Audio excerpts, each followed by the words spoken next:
باب الصفة مع الفرائض وبيان أقلها وأكملها وما بينهما. عن أم المؤمنين أم حبيبة رملة بنت أبي سفيان رضي الله عنهما قالت: سمعت رسول الله صلى الله عليه وسلم يقول: ما من عبد مسلم يصلي لله تعالى في كل يوم 12 ركعة تطوعا غير الفريضة إلا بنى الله له بيتا في الجنة أو إلا بني له بيت في الجنة. رواه مسلم. وعن ابن عمر رضي الله عنهما قال: صليت مع رسول الله صلى الله عليه وسلم ركعتين.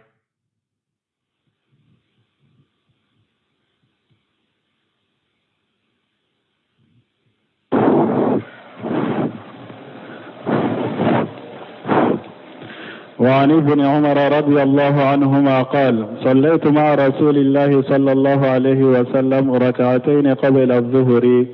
والركعتين بعدها والركعتين بعد الجمعة والركعتين بعد المغرب والركعتين بعد العشاء. متفق عليه. وعن عبد الله بن مغفل رضي الله عنه قال: قال رسول الله صلى الله عليه وسلم: بين كل آذانين صلاة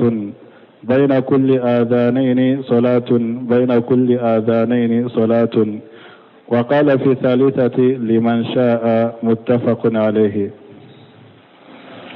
بسم الله الرحمن الرحيم، والصلاة والسلام على نبينا محمد وعلى آله وأصحابه وسلم تسليما كثيرا. سبحانك لا علم لنا إلا ما علمتنا إنك أنت العليم الحكيم. أستغفر الله الذي لا إله إلا هو الحي القيوم وأتوب إليه. اللهم انفعنا بما علمتنا وعلمنا ما ينفعنا وزدنا علما. biye tarata suye hijriya bakele ani kemenani ani binani ani duru saharu jumada le akhiri minye hijriya sankalu worona bi suye o worona de miladi nasarau ka jate ba fulani mugani saba sankalu tani fulana bi suye otani konontonnai. ambe dawda bugu masjid raja ko ambo kono darasube imam an-nawawi rahimahullah aka kitabu kono riyadu salihin babu fadli sunan ar-ratibat mali fara'idi wa bayani aqalliha wa akmaliha wa ma bainahuma. konni nyepondaye ko sunna nunu nafila munun be farada kofe nafila munun be ke farada nofe o nafila sallu fasamantiya ani ko o nafila sallu dogoman ko bangawiye ani a dafale ani mimbe a dogomani a dafale ni nyogonche wala nimbonda bena kuma nafila sallu de ka kafara fardauka wode ya to bun qaymu aya foanye yambaghi li muslimi alla yaqilla min 40 rak'ata fi yawmi wa layla.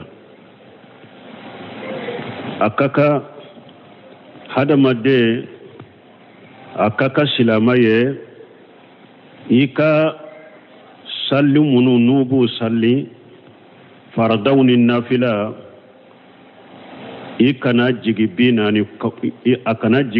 ni koro mana kaka silama kelenkele ye suni tilebe dongo do suni tile ka arakambina ni salli alay o kaka silama kelenkele ibn qayyim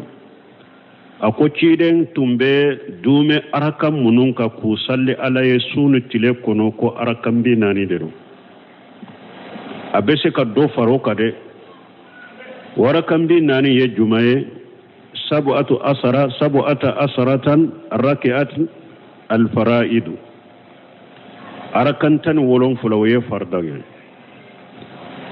سوني تلي كونو فردا هذا ما دم أركنتن ولون فلا دي صلي فنا ناني لا سرا ناني سافو ناني نونو جوليه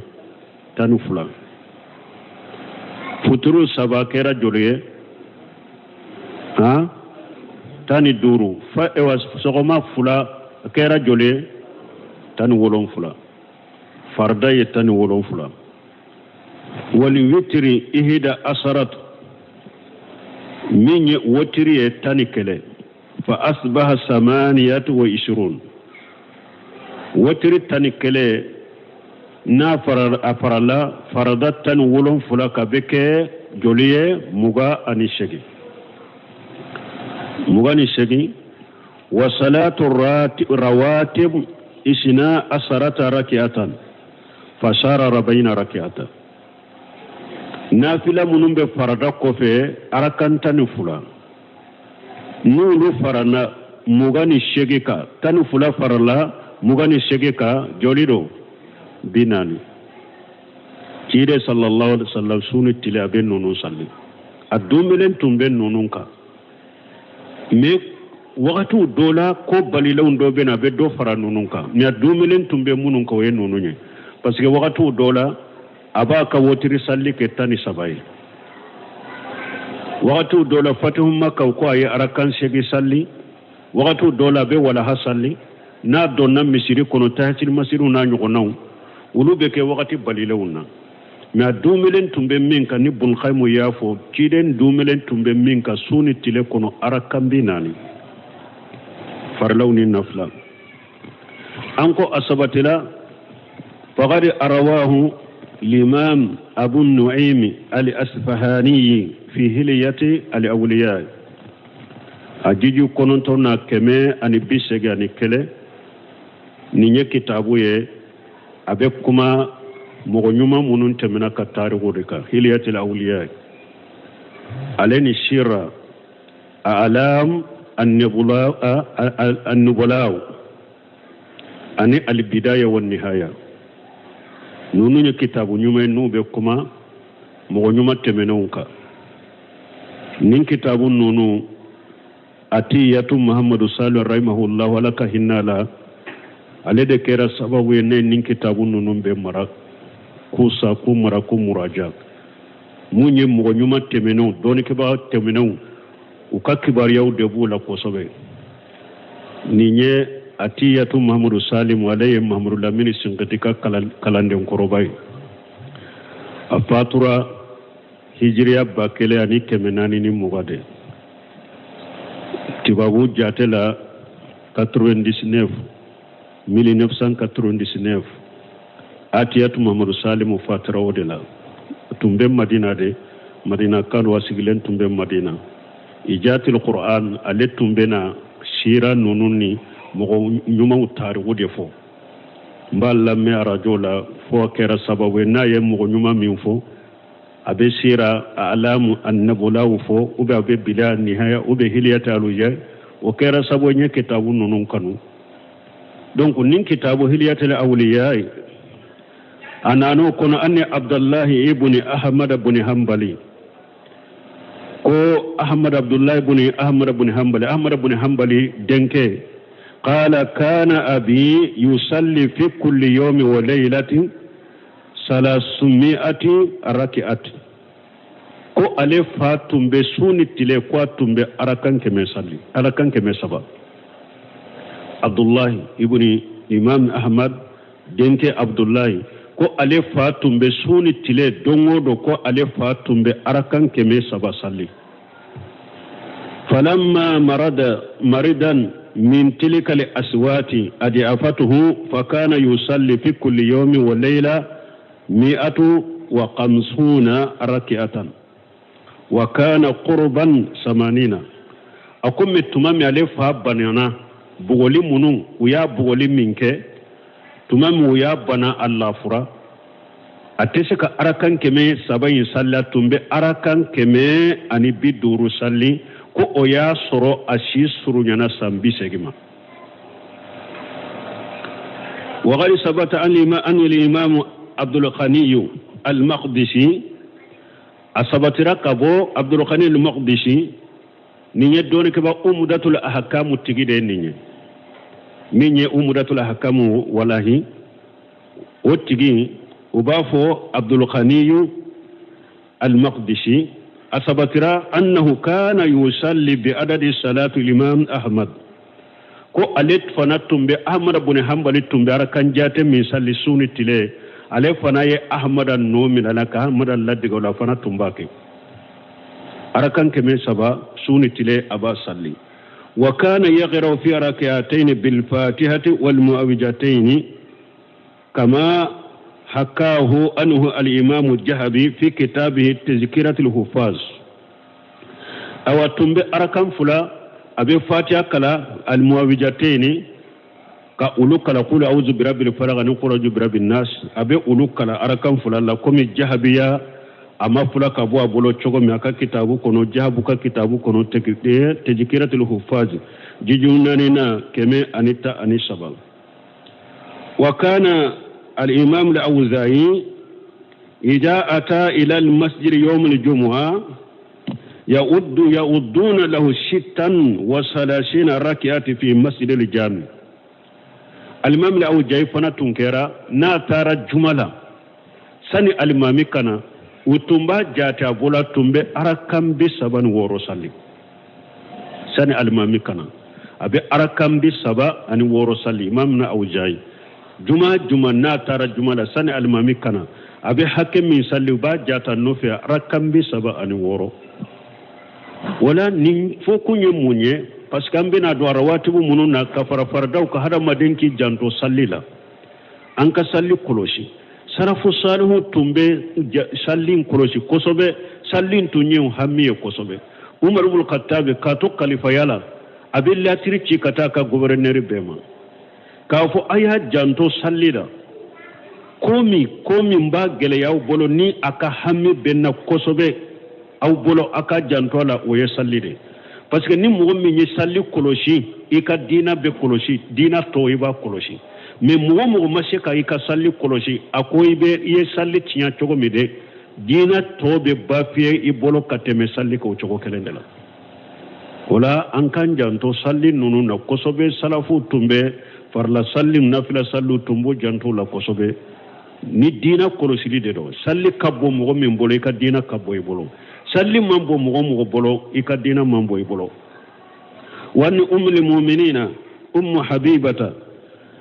karisa mina mu'minu bama ummu habibata do armalata binti abi sufyan radiyallahu anhuma armalata de do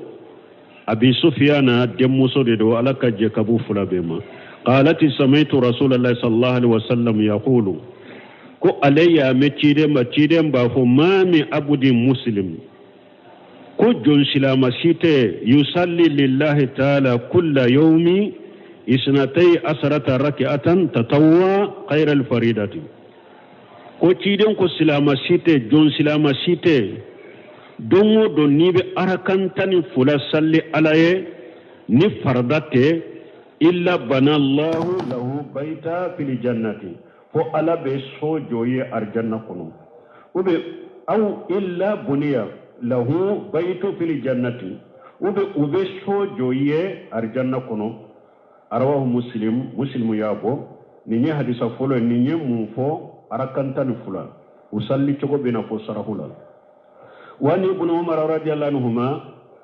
karisamna abdullah ibn umar malaka je kabwa qala sallaitu ma rasulillahi sallallahu alaihi wasallam arakataini قبل الظهر وركعتين بعدها وركعتين بعد الجمعة وركعتين بعد المغرب وركعتين بعد العشاء متفق عليه عبد الله بن عمر alaka je kabwama ko ali sallira ka faracidenka nafila arakan fula salli fana kofe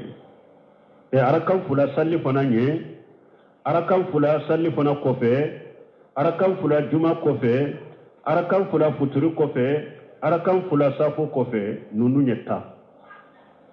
Abdullah ibn Umar ko alayhi resallira tiden kofe tiden nofe ni nafila nununa tande yenni ni wa Abdullah ibn Muqaffali radiyallahu anhu kadi sanna Abdullah ibn Muqaffali malaka je ka wa qala qala Rasulullah sallallahu alaihi wasallam ko alaka tiden ko alaka tanuna kisibaka bayna kulli adhanayn salatu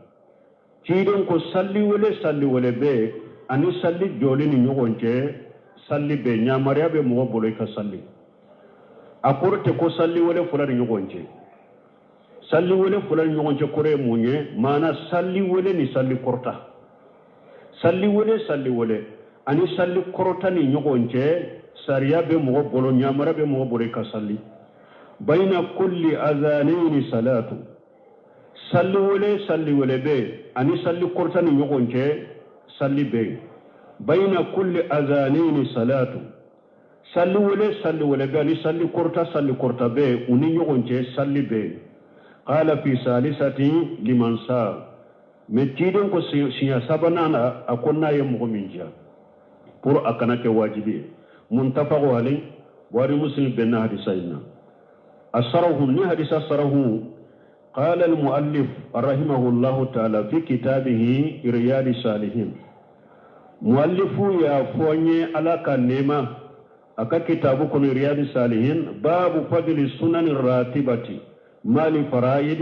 وبيان اقلها واكملها وما بينهما اقول واعلم ان من ابن سمين رحمه الله اقول واعلم ان من نعمه الله عز وجل akwai kado abi alaka neman wula musamman ka bakuro talendo an sara li ibadihi nawafila jaidatan ala alfara'idi litukammala biha alfara'id abi jatalaka neman wula yen neman munun ka ka jonye ni ala ye nafila doke amma sariyai ku ke farankaye nubu ka farda dafaye ku kima farankaye نوبك فرلت دافئي لأن الفرائد لا تغلو من نقص بس فرد فله هذا مرين فرلت سكت كيسي نقصي بيالا فصار الله لعباده النوافل تكمل بها الفرائد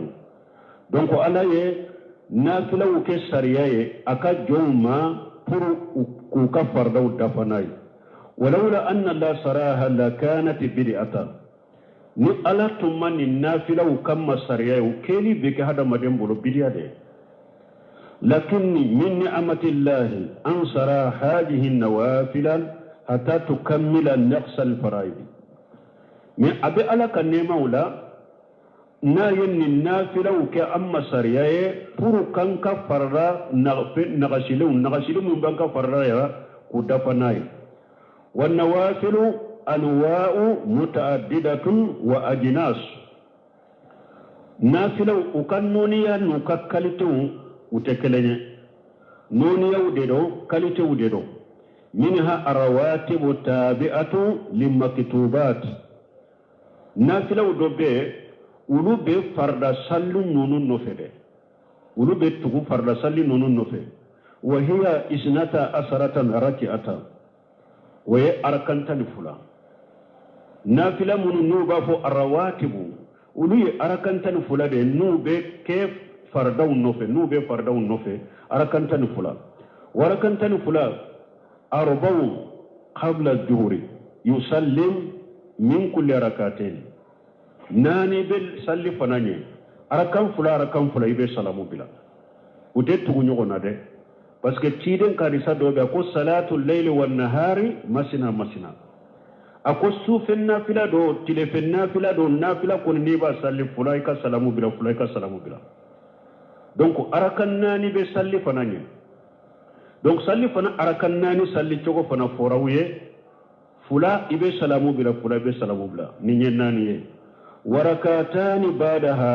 salli fana ko fe arakan fula be nunu kera jole woro warakatani bada al-maghribi futuru ko fi arakan fulabe nunu kera jole segi warakatani bada al-isai safo ko fi arakan fulabe ta warakatani qabla salati al-fajr sali ka fajiri salli arakan fulabe uba fo mi marakata al fajiri ummu habibata alay arakan tan fula min fode fulani hadihi isnata asaratan rak'atan man sallahunna fi kulli yawmi wa laylati nunu fule nunu ni arakan tan fulade numu min nunu salli suwa suktile suni tile kono banallahu lahu bayta fil jannati so dobe joye arjanna kono kama fi hadis ummi habibatan radiyallahu anha komi abe ummi habibata ka hadisa la chogomi ala ka jama wala ummu habibata ay arakantan fulami fo ode fulani arakannani salli fonanya ni salamu fulay arakan fula salli fona kofe arakan fula futuru kofe arakan fula safo kofe arakan fula sogoma fardanye arakatal fajr nunu yetan fulay wal afdalu min kanyi an tusalla hadhihi rawatib fil bayt ni nafila munu fulani min kanyi ni nafila nunu kan nunu salli ka sokono mo mi ni kam soni misiri kaso ikan ni nafila nunu salli ka sokono ode kanyi la fi haqqil mamumi wala fi haqqil imam akera almami ewa kofe mo sawa akera almami rewa nin sallin nunun koni nin nafila nunun koni kanyi sode kono ikera almami kofe mo sa ikera almami sa nunun kele sokono ode kanyi yamma nabiy sallallahu alaihi wasallam parce que nabi malaka tanuna kisibaka qala afdalu salati almar'i fi baytihi illa almaktubata cidon ko hada maden ka sallit be kanyi ka sode kono fo farda salli hada maden ka salli kanyi ka so kono fo farda salli mais min fulen niñe doni ke bawu yaira mais nafila salli ni jamade kera masariyai ikato ke misri la ode kanyi iko ke so kono misali la sungalo tarawihi fule jamade kera o ma sunna e misri kono ikata tarawihi nke misiri kono jaman nofe ode kanyi kateme kake ikaso kono bon ni yo fo ko ikata tarawihi ke misiri kono kawsa ikake sokono mo do be se kata ni hadisa foye ko tiden ko hada maden ka salli be kanyi ka sokono re ni fardate iba jabi chogodi a jabi ko doni ke bawu yennim bilade nafila munu nyekele na nafila wuye nu be ke farda nofe ni kelende bake ode kanyi ka sokono men nafila ni jama de kera masunai ikato ke jamala ode kanyi hatta law kunta fi makkah aw fil madinati no simira mo la ko hari nay be makkade hari ni be madina de fal afdalu an tusalli hadhihi sunan ratibatan fi baytika min kanyi ni sunna munum be fardaw no fe ikan nonu salli ka sokono de kanyi hari makani madina iku salli ka sokono de kanyi kateme katu salli misiri kono lianna nabiy sallallahu alaihi wasallam o de lay munye parce que nabi malaka tanuna kisibaka kana yusalliha fi baytihi wa yaqulu afdalu salati al-mar'i fi bayti al-maktubatan tiren tumba salla ka sokono tiren nyire tumbe madina de me atumbe ni nafila usalla ka sokono de asagira kafo ko hada madin ka salli kanyi ka sokono de min berke fardai wala adonna ni nafila muno rawatibu nunu iku salli ka sokono ode kanyi ka teme ku ka salli misiri kono donc il faut ku ka hakedo usalli togo yado iku salli ka sofana kono ni ka soni misiri ka soro de kanyi ka teme ku salli misiri kono wa hunaka nawafilu tabi'atun lil maktubat nafila udobe ulu tugulembe farda sallu wala ube farda sallu nofe lakinnaha laysat ka hadhihi arrawatib mi ulu fanani ni nafila munu nya ratibu e ufana tekelenya mi nafila udeno ufana beke farda nofe mi uni ni arakantan fulate tekelenya wa huwa ma arwahu abdullah ibn muqaffal radiyallahu anhu wa nafila wi jumaye abdullah ibn muqaffal ye hadisa min mafula ala kaje kabwama anna an-nabiy sallallahu alaihi wasallam qala bayna kulli adhanayn salatu wa qala fi salisati liman sa ciden ko salli wole ni salli korta nyogonte salli be salli wole ni salli korta nyogonte salli be salli wole be ni salli korta nyogonte salli be sinya sabana ko na ye mo minja li alla yattakhija hannasun sunnatan ratibatan munna ciden ko fi salisati liman sa pour mo kana fana mina ko sunna de sunna min ni be duba ka ko rawatibu togo wala haja ninka فيكون بين كل أذانين يعني بين الأذان والإقامة نينكا بك صلي ولا فلا نيغونجي لا ني موني صلي ولا اني صلي قرطان نيغونجي إقامة نيغونجي الفجر بين الأذان والإقامة سنة أو نينكا سيسا فجري ني فجري الصلاة بورا سني إيكا فردا يرسالي سنة دوبي الراتبة ظهر سنة بين الأذان والإقامة سنة راتبة فجري نسلي وللا سنسلي كقرطة كجو سنة راتبة دوبه ويجمع أركتا الفجر الظهر بين الأذان والإقامة سنة راتبة سلي فنا نسلي وللا سنسلي كقرطة سنة راتبة دوبه أنكو جولي أركناني العشر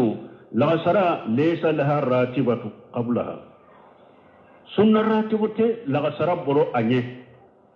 ولا بعدها لغسرا كفي فنا سنة سجلنتي نافلة سجلنتي بمينك لغسرا كفي نافلة سجلنتي مين بك لغسرا نيه نافلة سجلنتي مين بك لغسرا كفي لكني تدخل في حاجة الحديث مكسل لغسرا نيه donc kasalli la gasaranya abedo ni hadisa kono baina kula zanani salam kasalli la gasaranya abedo hadisa kono anna li insana idha ujina li salati al asr hada made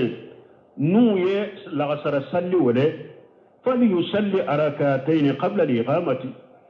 sani ewa la gasara ka korto ka salli jora kam fula salli ordo be bulo me salli de te salli minni adira ma ko wakati be kake من نسلي ولا لا سنو كلا غسرا وكسلي قرطة كلا غسرا جو يبشك أركان فلا صلي المغرب كذلك فتروفنا بو شغلا ليس له سنة راتبة قبلها فتروفنا سنة سجلنت نافلة دمنا سجلنت أني لكن يسن أن يصلي ركعتين بعد الأذان المغرب من سنة نفترو ولا لا سني صلي كفرت كفتر صلي جو إبارة كم فلا صلي وقد ورد فيها حديث بخصوصها فتريني كأركم فلا صلي فتريني حديثنا نكو كركرة كفوا حديثه بيننا نفه نايا حديثه نجو سره لا ويجمع صلوا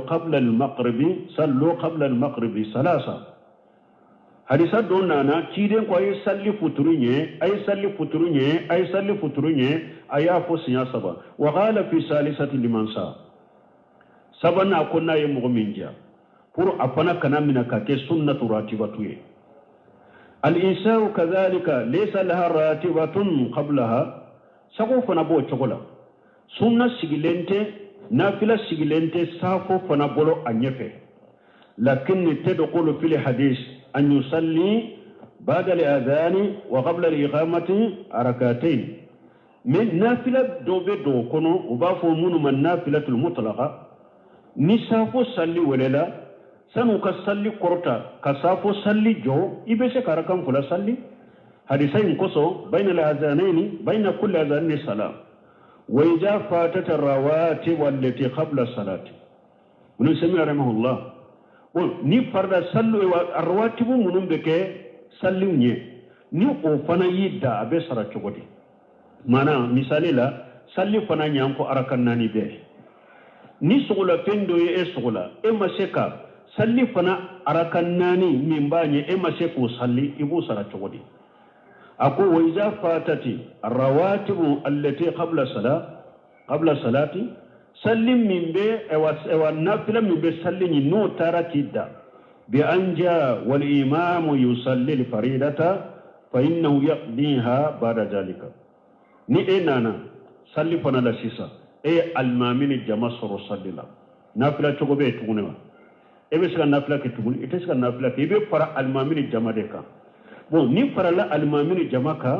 donc salli fananya arakan nani min tara kida salli ko fe farda ko fe ibu sara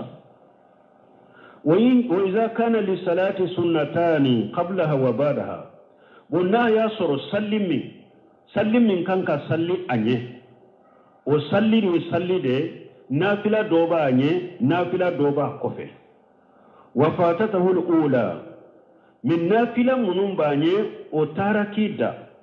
fa innahu yabda awwala bil badiyati thumma bil qada'i wala nubu nafila usara min be sallin kofe nafila ibada min odela o kofe min yidda ibenu usra abu misali ya kofana misalu zalika dagala wal imam yusalli juhra misalem munye enana yasro misiri da al-imamini jama be salli fanala wa huwa lam yusalli ratibata juhri arakan nani min be salli fananye emo salli enana al-imamini jama soro salli fana sallila arakan nani min be salli fananye emo salli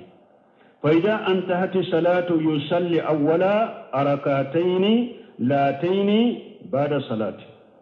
wala ni salli banna sisa sallira al-imamini jama no fe ni salli banna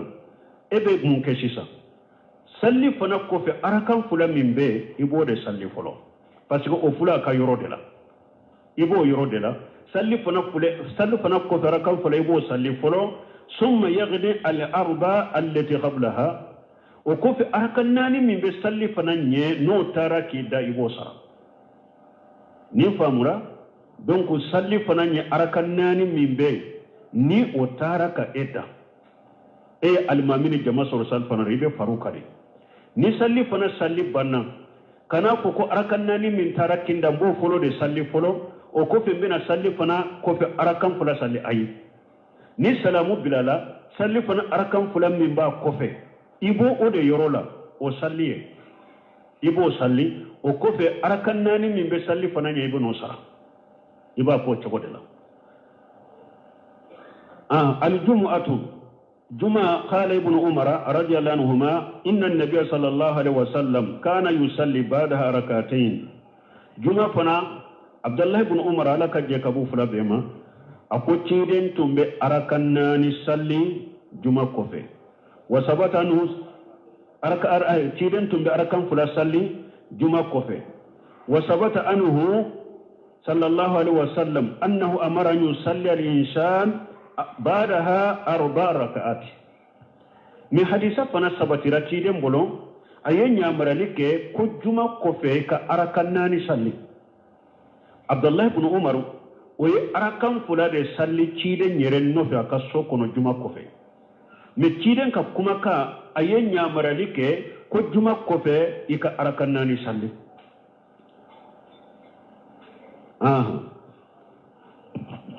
قال تيدنكو إذا صلى أحدكم الجمعة فليصلي بعدها 4 وبسه مسلم كونو تيدنكو ندو لكره نيه جمعة صلي إيكا أركناني صلى كوفي هارو دو دوye nindo nyinin kalila ko do ko juma kofe ko nafilate nko ayi juma kofe fula be tide nyire tumba salli nani be tire nyum wonyamra ko salli وصلي من أنا لشب بن سمين بنوفو فقال بعض العلماء يقدم القول وتكون الراتبة الجمعة 4 ركعات ni arakan fulam min be juma kofe ube arakan nanu ube faranyo ka chokodi ako doni ka bawo doko ciden ka kuma ka ambode bilaka ke walenye juma kofe arakan nani debe don ka bawo yu faranyo ka ne chola ciden ka kuma ka ambo bilaka ke walenye donc juma kofe arakan nani be wa qala ba'dhum yajma'u bayna al-qawl wal fi'l don ka bawo doko ay ciden ka ke wale na ka kuma ka ambu faranyo ka de fatakunu ratibatul jumu'ati 6 rak'ati donc wala juma kofe nafila be ke 6 rakan woro ni yedon ka bawo doka kuma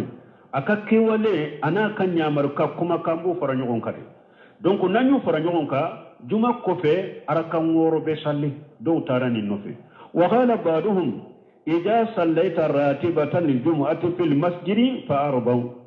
وإذا صليتها في البيت فركعتان أقول دونك بوريكو أي ني أركناني صلي جمعة دي كونو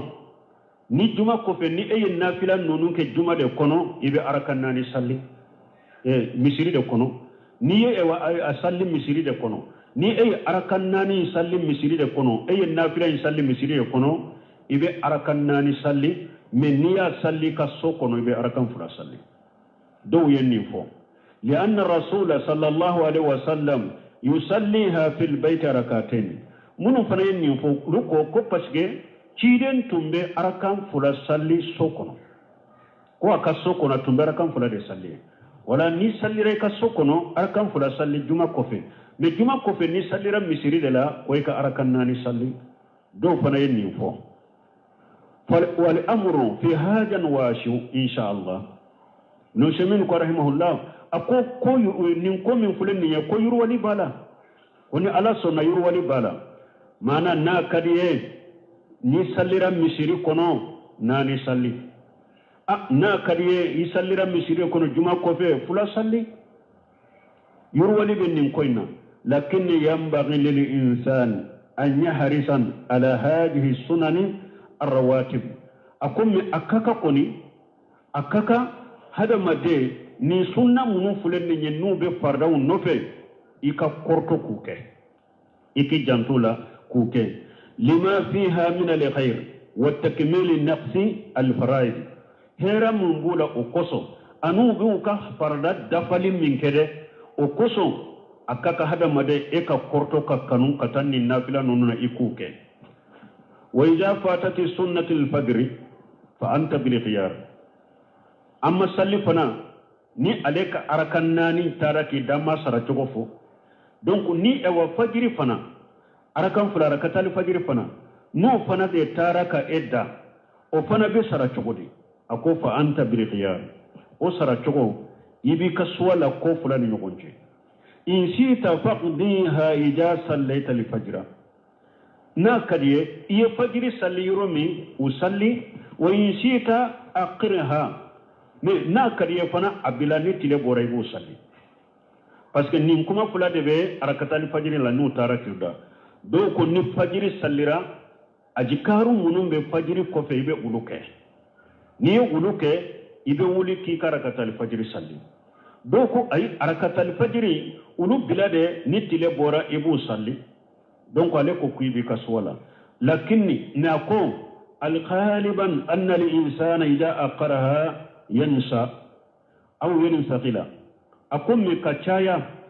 ni hada madem min niyen nunu ya haruya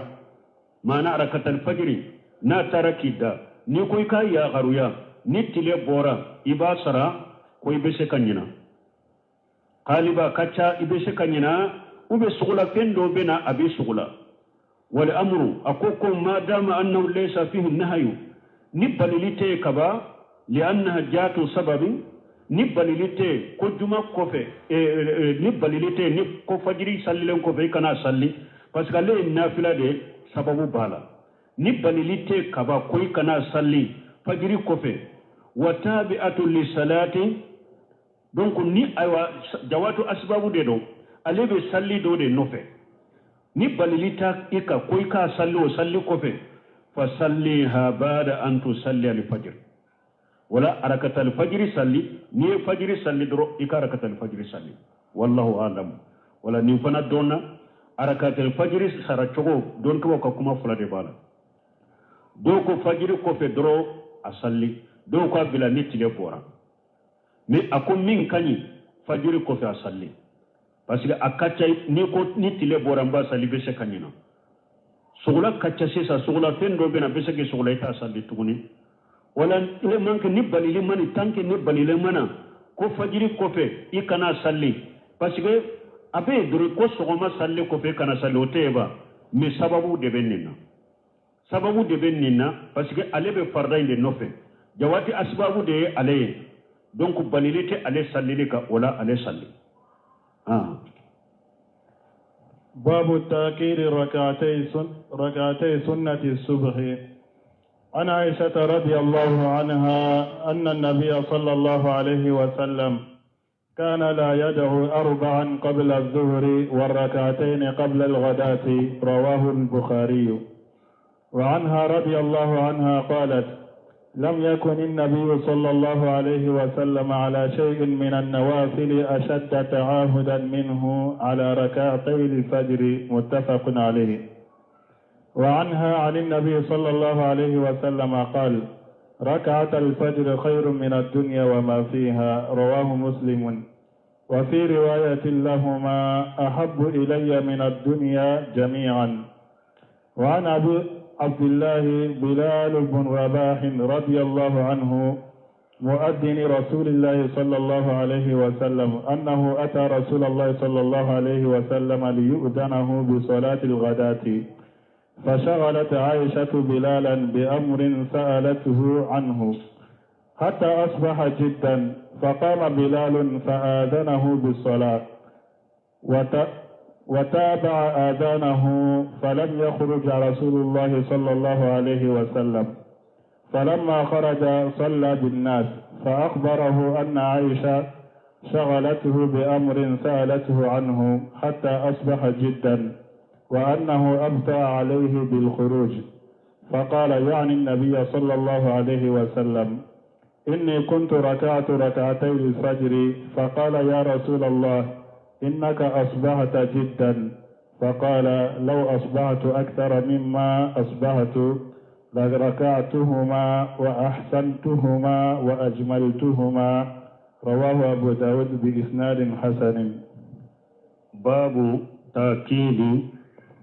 ركعتي سنة الصبح.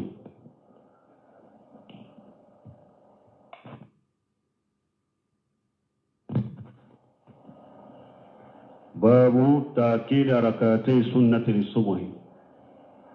كل نيجي بوندا سوما أركان فلا ونافلا صلي كاجليا كنافلا يا جريا كاجليا موكا. أن عائشة رضي الله عنها كارثة من أنباء عائشة ملكة جكبواما أن النبي صلى الله عليه وسلم كان لا يدع أربع قبل الجهر وركعتين قبل القعدة، رواه البخاري.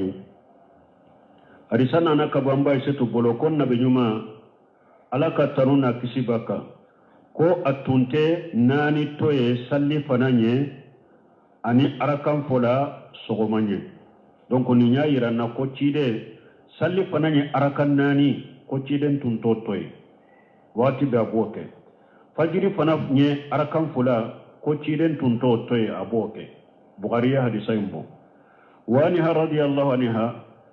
karisan nan bai shi tumalaka je kabo maqalati lam yakuni nabi sallallahu alaihi wasallam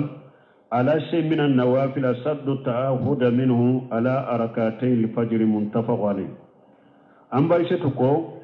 kun nafila shide te ko ciden tumba jantun nafila minna kosobe ka koroshi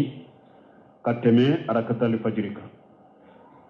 ciden tunta hakili ton nafila sila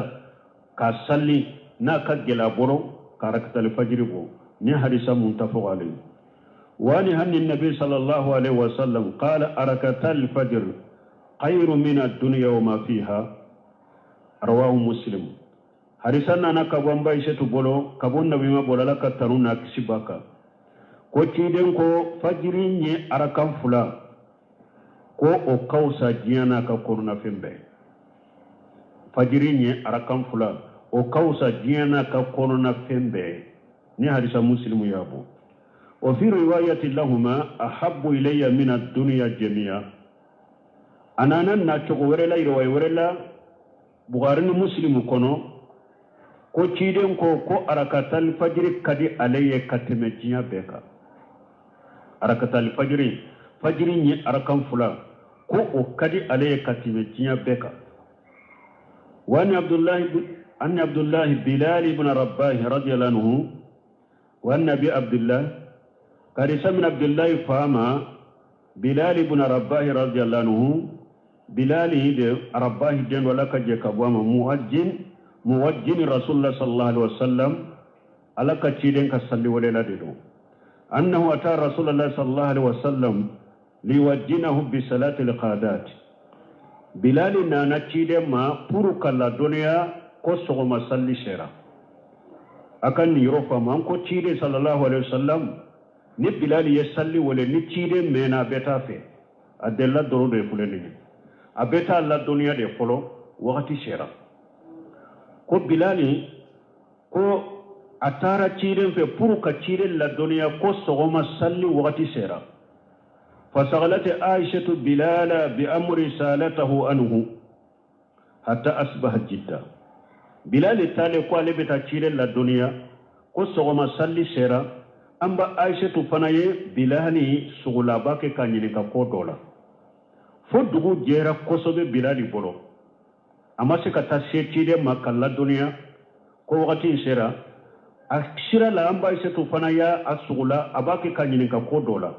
fo dugu jera kosobe fa qama bilal fa ajanahu bis salat wo bilal amba se to tilali akanyinin kalina bilal awulila ayacide la duniya ko ni salle ko salle wakati sera wataba ajanahu aye cire la dunya li tugu nyogonka pour cire ka bojonna wakati sera bode aye e wa cire la dunya aya tugu nyogona falam yukhriju rasulullah sallallahu alaihi wasallam cire fana mako parce que cire fana tumbe bilal re makono tumami bilal ya foye wakati mide ko wakati sera cire fana wulila karakatal fajr sallu wakati de ama bojonna falamma kharaja salla bin nas tumami ciden bole kana cidenye wa sallirani jamai فأخبره أن عائشة شغلته بأمر سالته عنه حتى أصبح جدا أو بلال يتشيدن كباريا أكون نيا ينمنا ولا جنة نمشي ما جنة فأخبره أن عائشة بلال ده تشيدن كباريا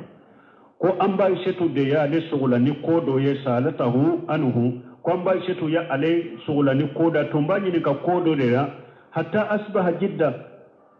fo e wadugu jera le bolo ko sobe amma se kana yi makiwere jonna ko ikabo wa annahu abuta alayhi bil khuruji bonna ne kai fana wole e fana sumana bolila fa qala ya anni nabiy sallallahu alaihi wasallam tumami bilal yennin fo cidon ko nabi nyuma ko laka tamna kisibaka inni kuntu arakatal fajr akon ninne fana sumana nimma boka nay man tumbe fajr rakam fula de salli fa qala ya rasulullah o bilal ko ama innaka asbahta jidda ako cide dugu jera e bolo ko sobe olade mana bilal nyana dugu jera chogumi ciden tun kankana farda salli o ko fe agara katal fajr ke ako dugu jera ela kosobe olade manar arkatal fajri sallila fa qala ciden ko walau asbahtu aksara mimma asbahtum la raka'atuhuma ako har ni dugu tunjera kateme dugu jemmi nyen soro har ni dugu dunjera kateme o kade mbu fula sallide wa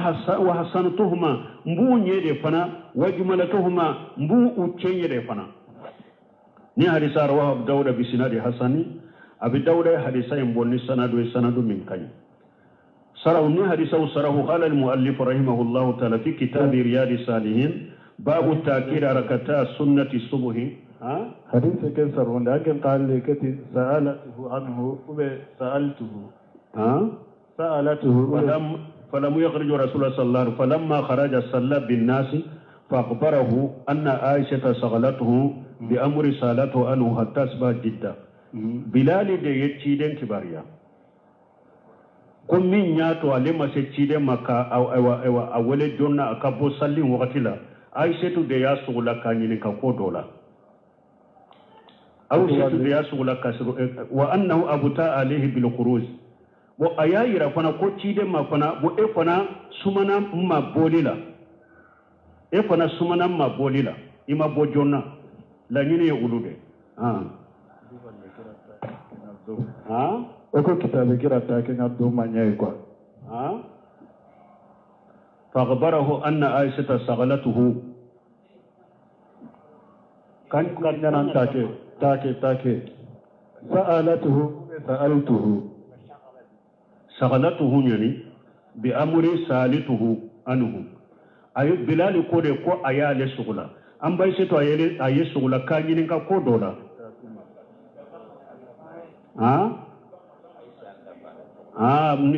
انتقل لكذا نيا ايوا هوي نيا سكون نيا كو سكون نيا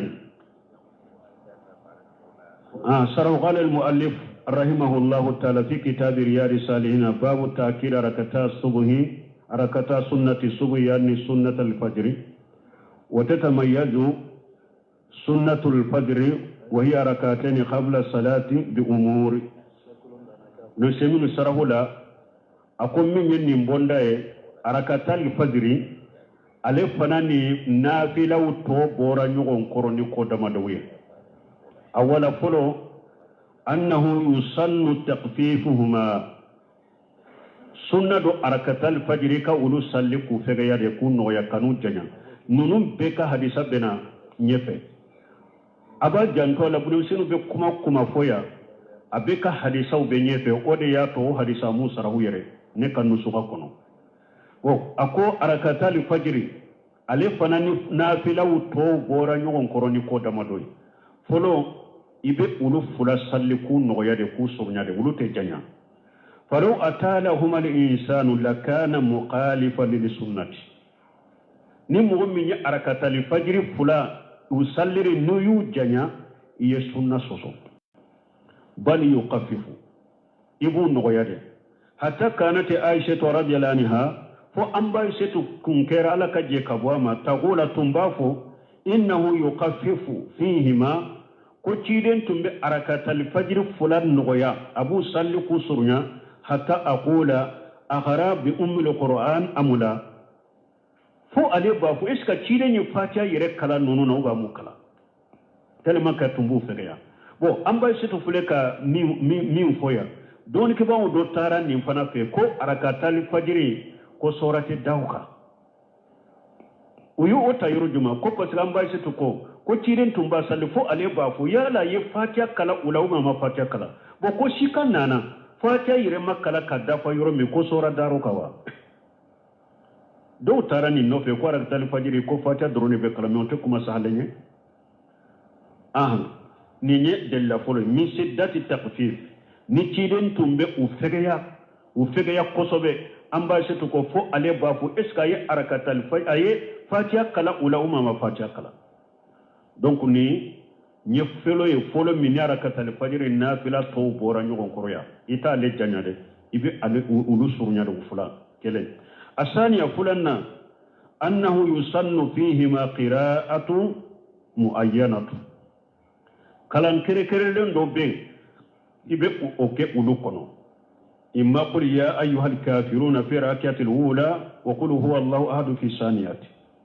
ركعة الفجر صلي تقول دي فاتيا كوفي إذا قل يا أيها الكافرون ركعة فلوكا فاتيا كوفي ركعة فلنا فاتيا كوفي قل هو الله أحد بكلا منون كو فاتيا درون بكلا أمبا يستوكا حديثين كما ولوكا كما مبوي سوا وبوراي تيرين تنبي سورة داكا yala fata fana tumbe kala kadafa ba te kala kadafa afana tumbe kala kadafa no tumbe tiri yamba isitu de nyakoro fo ale ba mire ko fata makala ni ani fata makala ute kala nyade fata tumbe kala kafori arakan folo abe qul ya ayyuhal kafiruna faraka arakan fulanna fata be kala kafori abe qul huwa allah ahad kala kafaraka ninye usalli togo doye wa imma قولوا آمنا بالله وما أنزل إلينا إما آية دوبة سورة البقرة كنو آية كما أن بسبا أن ورونا ني أركة الفجر أركم فلو ني فاتحة كلا إبو آية كلا كفراكا وقل يا أهل الكتاب تعالوا إلى كلمة سواء بيننا وبينكم كتا آية لبا وفنا في سورة آل عمران كنو آية دي ورو أن الناني donc yibo fara fajr arakam fulana niye fata kala yibo faraka yani marrata haja wa marrata haja donc nimbe komissa arakata fajr salli togo wakati dola sen dola niye fata kala ibe qul ya ayyuhal kafiruna faraka arakam fo arakan fulanna ni fatiha kala ibe qulu huwa allah ahad faraka sen dola ni fatiha kala ibe qulu amanna billahi ma unzila ilayhi wa faraka ni fatiha kala rakan fulanna qul ya ahla alkitabi ta'alu ila kalimati sawa'i bainana wa bainakum ibo faraka ninye la hala fulanna minye arakatal fajr ni nafila to bo nyogon koron aya damad kore kerelem ni sura kere bu karala mais nunu ni sunna de mais hari nin mo mi man nunu karara katal fajr la ni sura wore kara ube ye qur'ana yuro wore fara fatiha ka bashitika asalisa sabanna anna nabiyya sallallahu alaihi wasallam lam yakun ala shay min an-nawafil yani rawatiba salawati lam yakun asadda ta'ahuda minhu ala arakatay al-fajr yata'ahadahuma li salatu wassalam arakatal fajr ewa pen sabana minni ani nafila tobo nyogon koron nafila beke fardaw nofe ciren tumbe ajanto arakatal fajr rakatema beka abe wulude kolosi ka janto la katema beka ninye sabanai arabiya nanina anna an-nabiy sallallahu alaihi wasallam akhbara annahuma khayrun min ad-dunya wa ma fiha ciren yan kibariya ko arakatal fajr ku kausa jiya ani fengo fembe jiya kono aw wa ahabbu ilayhi min ad-dunya wa ma fiha harisa wurela ciiden ko arakatal fajr kadi alaye kateme jiya ani fengo fembe jiya kono khamisa duruna anna an-nabiy sallallahu alaihi wasallam lam yakunu yadahuma hadana wala safara arakatal fajr ciiden tuntu toye abe tamala wate tamala be wulu sallide arawatu wuto fule salli fana nyenani salli fana ko fe fula futuru ko fe fula safo ko fe fula nunum be bin tamala ni arawatu nunu be bi tamala me arakatal fajr ciide mobbi tama abe tamala te tamala bo sallide idza tatuhu qabla salati falyusalli ma ba'da salam aw arakatal fajr nu yudda sallinye imase ku salli ko fe ku salli imma fi nafs waqti aw waqti nyere salli nyere ko fe iku salli wa imma ba'da irtifa'i shams qila rumuhi ube iku salli nitile bora ne tamannu hakebu salli wa zakarat aisha radhiyallahu anha anna nabiy sallallahu alaihi wasallam an baishatu yafo kunna bi malakatamna kisiba kana la yada kochi nani toye salli fanani kinnahuma bi taslimatay min nani min be salli fanani ni salamu fulade lianna juhura ratibatuha shittu rak'at parce que salli fana fule nafila munum be salli fana bolon wa afdal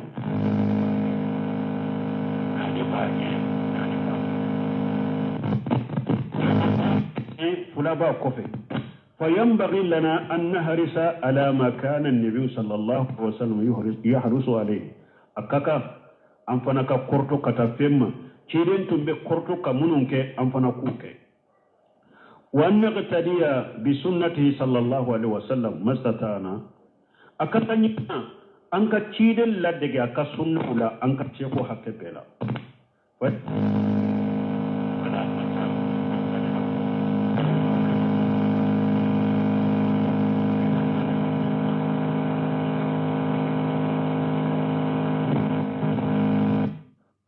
ko ciden kera awunye la degali ko nyumay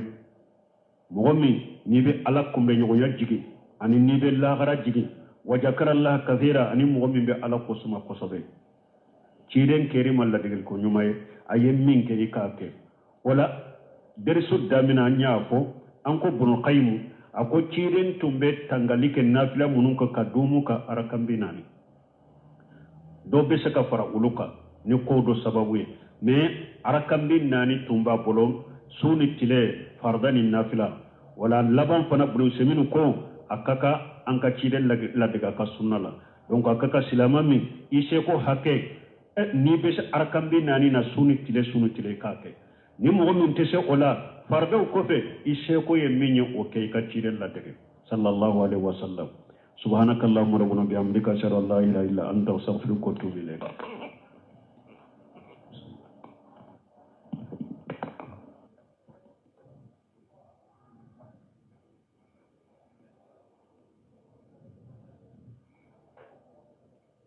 أعوذ بالله من الشيطان الرجيم. بسم الله الرحمن الرحيم. رياض الصالحين. باب فضل سنن الرواتب مع الفرائض وبيان أقلها وأكملها وما بينهما. عن أم المؤمنين أم حبيبة رملة بنت أبي سفيان رضي الله عنهما قالت: سمعت رسول الله صلى الله عليه وسلم يقول: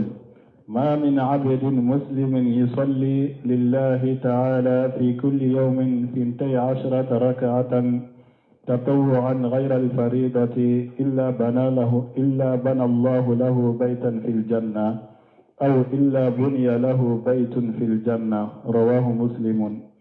وعن ابن عمر رضي الله عنهما قال: صليت مع رسول الله صلى الله عليه وسلم ركعة.